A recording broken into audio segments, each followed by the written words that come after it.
जैसे मान लो मुंबई से आप राजकोट जाने के लिए बस में बैठे हो, बराबर टिकट खिड़की पे जाके राजकोट का टिकट खरीदा, उसने जो बताया उस प्लेटफॉर्म पे भी गए, वो बस के ऊपर बोर्ड भी देखा, हाँ राजकोट, ठीक है बस राजकोट गई। उसके बाद में फिर बस में जाके बैठ गए, कंडक्टर को टिकट दिखाया, सीट मिली, सब हो गया। लेकिन उसके बावजूद भी अब पूर्ण समय जागरूक हो और सब पूर्ण समय शंका से भरे हुए हो कि ये बस राजकोट जा रही है कि नहीं जा रही है। पड़ोसी को पूछा, तू कहाँ जा रहा है, तू कहाँ जा रहा है? अरे अड़ोसी पड़ोसी को पूछ रहे, पीछे पूछ रहे, आगे पूछ रहे, बाद में वो कंडक्टर को पूछ रहे, राजकोट जा रही नहीं? हाँ राजकोट जा रही। उसके बाद में बीच में कोई स्टॉप आता, उस स्टॉप पे आके फिर ड्राइवर का दिमाग खाया, राजकोट ही जा रहे ना? हाँ राजकोट जा रहे। उसके बाद में जब बार बार आप और ड्राइवर को परेशान करने लग जाते ना, तो ड्राइवर लोग फिर खसक जाते हैं। तो फिर वो बोलते हैं, एक काम करो, तुम ये टिकट के पैसे वापस दो, उतर जाओ यहाँ से, इस बस में से। माने क्या बोलते हैं ना, हम शांत चित्त करके कहीं विश्वास नहीं रख सकते। विश्वास इसलिए नहीं रख सकते क्योंकि हमारे अंदर आत्मविश्वास नहीं रहता है। हमारे अंदर आत्मविश्वास नहीं रहता, हम दूसरे पे विश्वास नहीं रख सकते। ठीक उसी प्रकार से जो समर्पण ध्यान का पद्धति था ना, वो एकदम समर्पित होकर के करने का था। लेकिन उसमें समर्पण का प्रॉब्लम आ रहा है। समर्पण का प्रॉब्लम आ रहा है मतलब क्या? साधारणतः भारत में सब चंद्र नाड़ी के लोग हैं, यानी सब लेफ्ट साइडेड है। अगर समझ लो, कल्पना करो कि यहां से अगर 6 इंच इस तरफ सब जने इधर ही है और यहां से उनको बीच में लाने का है, तो होता क्या मालूम है? जैसे उनको वहां से छोड़ा, वो 6 इंच इधर चले जाते। मतलब अरे इधर जाने को किसने बोला, तेरे को बीच में रहने का है, तो 6 इंच इधर, वो स्वाभाविक है। क्या होता है मालूम है? जब जो 6 इंच पे वो पहले ऑलरेडी टंगा ही हुआ है, उसको अपन बीच में लाने का कोशिश करते हैं, तो 6 इंच का फोर्स रहता है उसके पास में, वो राइट साइड में 6 इंच चला जाता है।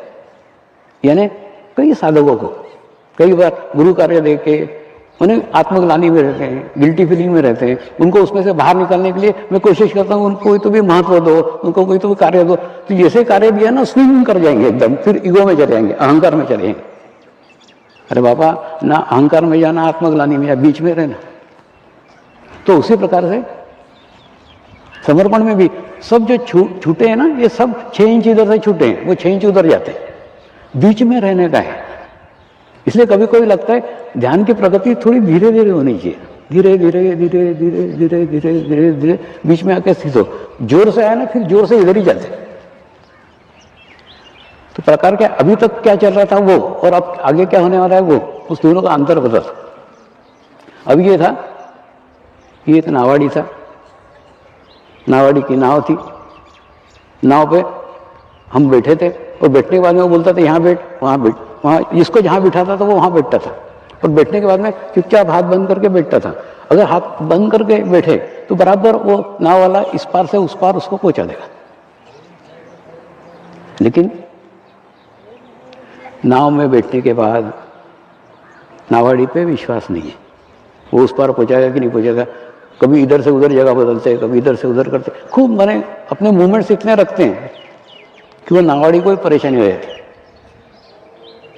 तो इस पार से उस पार पहुंचने के लिए क्या होता है ना, नाव वहीं के वहीं डगमगाती रहती, आगे नहीं बढ़ पाती, प्रोग्रेस नहीं हो पाती।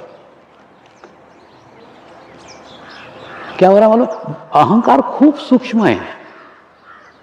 आप किसी को पूछूंगा, आप बोलोगे नहीं हमको बिल्कुल अहंकार नहीं है, लेकिन अहंकार खूब सूक्ष्म है, अपने को अपना समझ में भी नहीं आता। कैसे होता था? मैं कई सालों से ये समर्पण ध्यान का प्रचार कर रहा था, प्रसार कर रहा था, निःशुल्क कर रहा था। अब इसके मेरे को अच्छा लग रहा है इसलिए कर रहा था। अब इसके अंदर तो कोई ईगो या अहंकार आने का प्रश्न ही नहीं था। उसके बावजूद भी अहंकार था। अहंकार ये था कि मैं मेरे पैसे से आता हूं, मैं मेरे पैसे से जाता हूं, किसी से कुछ नहीं लेता, मेरे को सिर्फ अच्छा लगता है इसलिए कार्य करता हूं। यह अहंकार मेरा शिरडी के साईं बाबा ने तोड़ा है। जब उन्होंने तोड़ा तब जाके इतना व्यापक ये कार्य हो सका।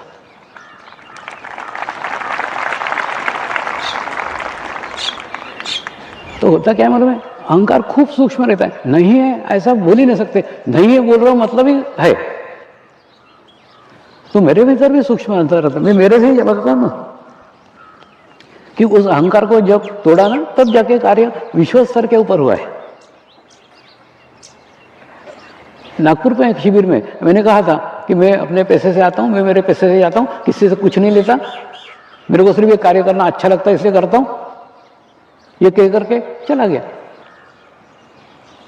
दूसरे दिन साईं बाबा ने अनुभूति कराई।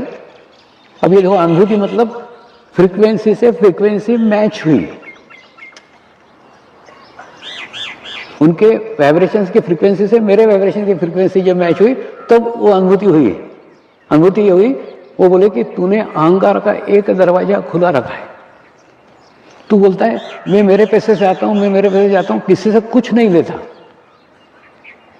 यानी जो विश्व स्तर का कार्य है उस कार्य को एक व्यक्ति तक सीमित करके रखा हुआ है। इस कार्य को विशाल स्वरूप दे, किसी से पैसे मांगे मत, लेकिन कोई स्वेच्छा से देता है उसको मेरा प्रसाद समझ के ग्रहण कर, उसको कार्य में लगा, तब कार्य का विस्तार होगा। ये जो विश्व स्तर पे फैला है ना, ये इसी कारण फैला है। मुझे समाज में लाने वाले वही है,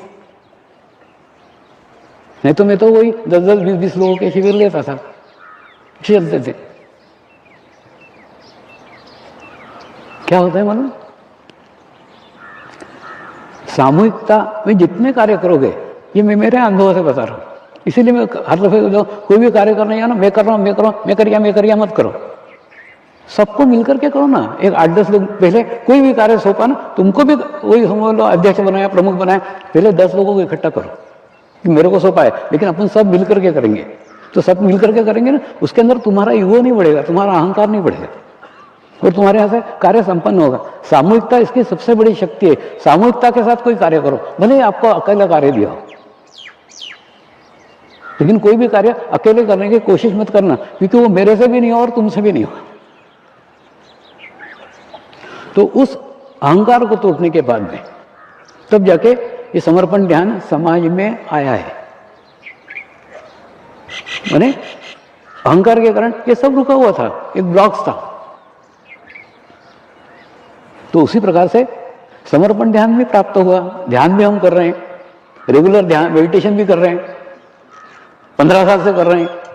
उसके बावजूद भी जो प्रोग्रेस होनी चाहिए, जो प्रगति होनी चाहिए, वो इसलिए नहीं हो रही कि कहीं ना कहीं ईगो है। ईगो है, मैंने बताया ना, 6 इंच इधर खड़े हुए थे, टूटे तो 6 इंच इधर चले गए।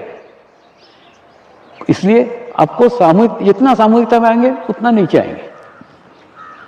तो ये तो एक पद्धति हो गई नाव की। लेकिन मैं जो नई पद्धति बताने जा रहा हूं, उस नई पद्धति में एकदम डिफरेंट है। आपको तैर करके इस पार से उस पार पहुंचने का है। अब नाव में नहीं बैठने का, नाव का सहारा नहीं लेने का। उसके बाद में इस पार से उस पार खुद तैर करके पहुंचने का है। तो उससे 2 फायदे होंगे।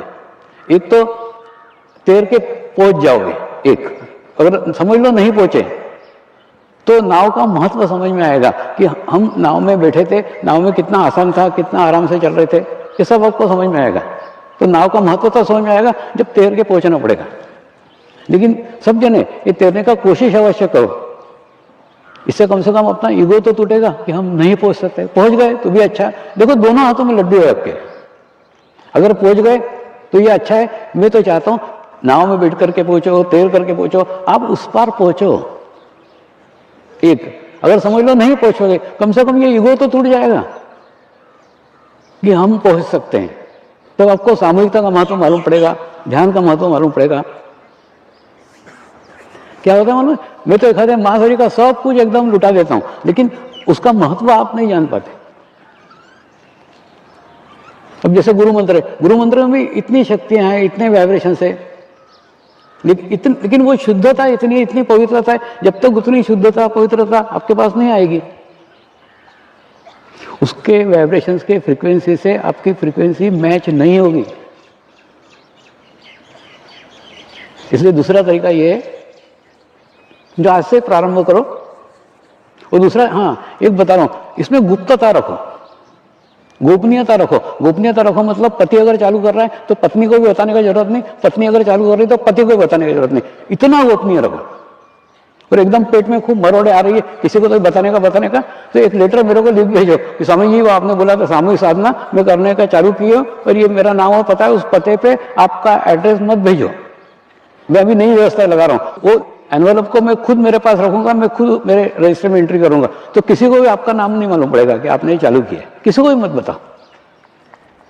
नहीं, कारण है इसका क्या होता है मालूम है, थोड़ी सी भी आपकी प्रगति होती है, थोड़ी सी भी आपकी प्रोग्रेस होती है ना, आप दूसरे को बताना चालू करते हो, वो कोई ऋषि मुनि थोड़ी है, वो कोई तुम लोग हिमालय में नहीं बैठे हो कि एक के अच्छे हो रहे के साथ में दूसरे का अच्छा हो रहा, कनेक्ट होगा, सबका अच्छा होगा, दूसरे का बुरा अटेंशन अपने ऊपर आता है।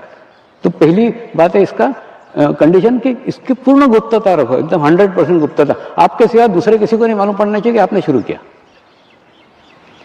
दूसरा, निरपेक्ष भाव से शुरू करो,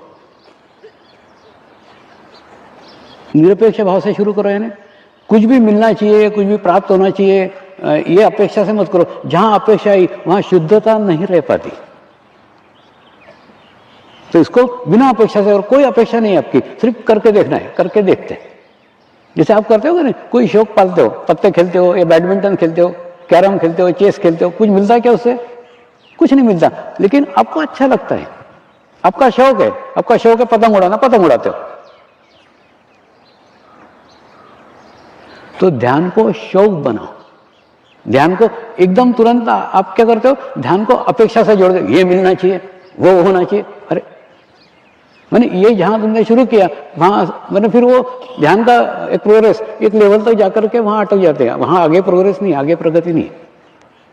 तो ये जो बताने जा रहा हूं इसकी कोई अपेक्षा से मत करो, एक तो गुप्तता से करो, दूसरा अपेक्षा रहित करो, कोई भी अपेक्षा नहीं, निरपेक्ष भाव से करो।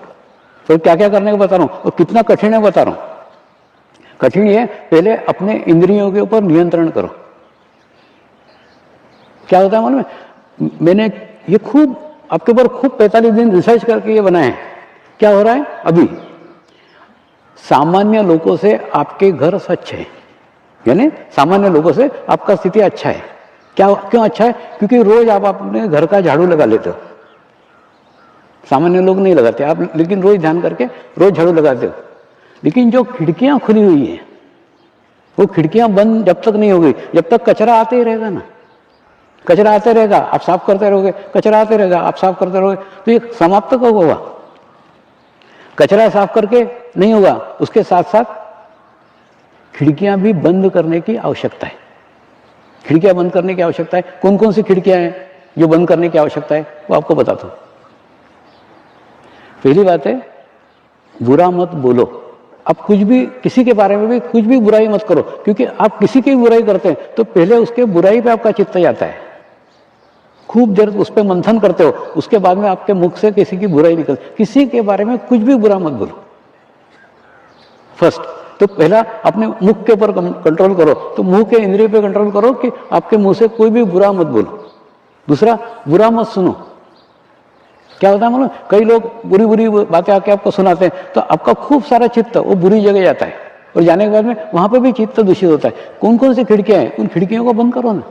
तो बुरा मत बोलो, बुरा मत सुनो और बुरा मत देखो।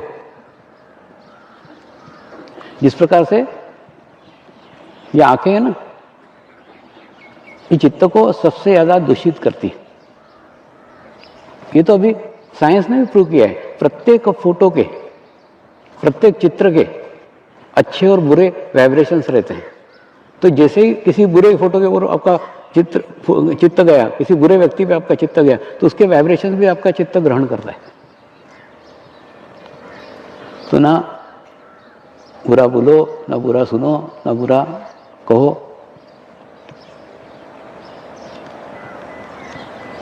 ना बुरा सोचो। देखो क्या होगा बताओ, जैसे जैसे साधना में आगे आगे प्रगति करते जाओगे ना, वैसे वैसे आपका चित्त स्ट्रांग होते जाएगा, आपका चित्त पवित्र होते जाएगा। और जैसे जैसे चित्त पवित्र होते जाएगा, वैसे वैसे चित्त सशक्त होते जाएगा। और चित्त सशक्त होने के बाद आप चित्त से जो भी सोचोगे वो हो जाएगा, क्योंकि चित्त शक्ति उस कार्य के पीछे लग जाएगी। तो आपने अगर अपने स्वयं के बारे में कुछ बुरा विचार किया, निगेटिव विचार किया, कुछ बुरा सोचा, तो आप देखोगे वो बुरा भी हो जाएगा। क्यों? क्योंकि आपने आपके सशक्त चित्त की शक्ति उसके पीछे लगाई है। दूसरा, आप किसी का भी बुरा सोचोगे तो उसका भी बुरा हो जाएगा। क्यों? क्योंकि आपने आपके चित्त से उसकी शक्ति उसके अंदर डाली है। और दूसरा, उसका जो बुरा हुआ उसका पाप तुमको लगेगा, क्योंकि तुम्हारे माध्यम से बुरा हुआ है। तो किसी का भी बुरा भी मत सोचो, कुछ भी बुरा मत सोचो। उन्हें आपके सोचने के ऊपर भी आपका नियंत्रण होना चाहिए।